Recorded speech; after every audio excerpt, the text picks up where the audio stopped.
At 17, I was diagnosed with genital herpes, and the love of God is something that you've never experienced before. My name is Sabrina Bailey. I have a business called His Works.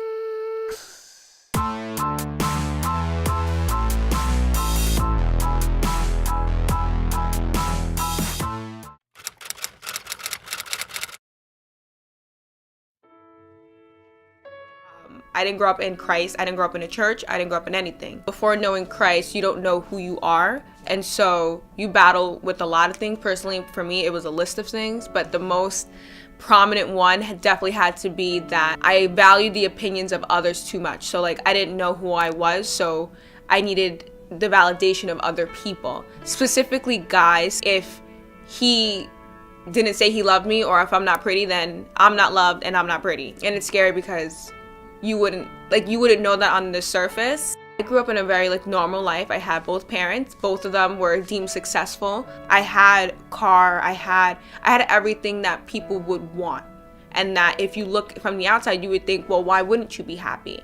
But that's just something that was behind closed doors. So at 17, I was diagnosed with genital herpes from having sex with guys, and about 1 in 4 people have it and you don't know, and it never shows. So I don't know who I got it from, but I forgive them, of course.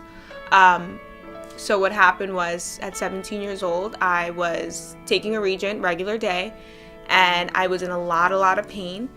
For those that don't know what it is, it's pretty much warts everywhere, just to get graphic, and a burning sensation. So I was sitting in class and I couldn't take it anymore. Went straight to the hospital.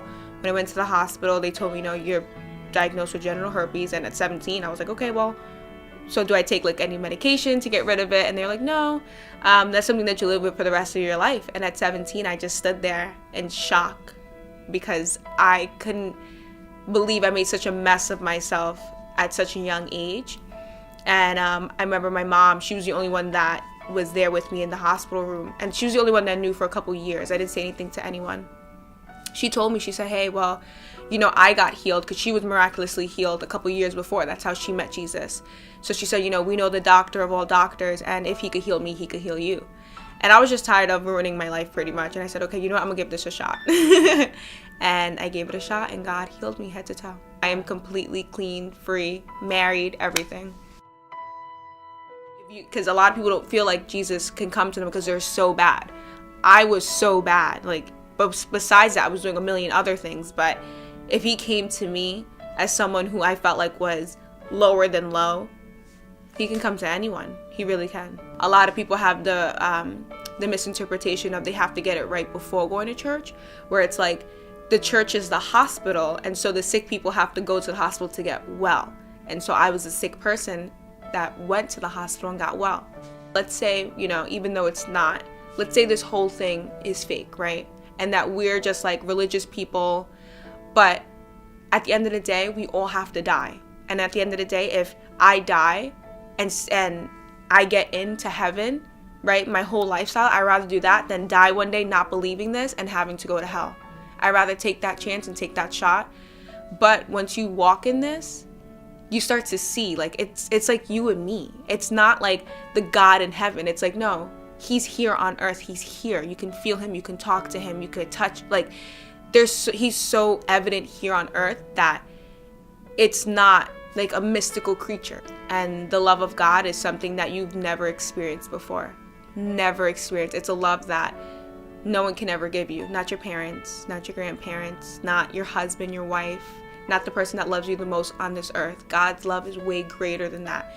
It's complete, it's whole, it's pure, and it sees you for who you are and still loves you. He sees you in your mess, and he says, you know what? I still want to come into your life, and I still want to make you new. That was I don't want people to know who I am. And I was so always closed off and secretive because of my mess. But God was I see your mess, and I still want you. And so that was the best thing ever for me.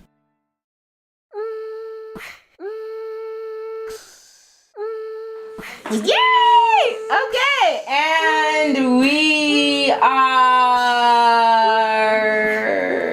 close the door.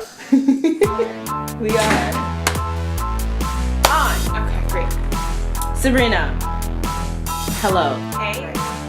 All right, let's go. Thank you very much. Bye, girl.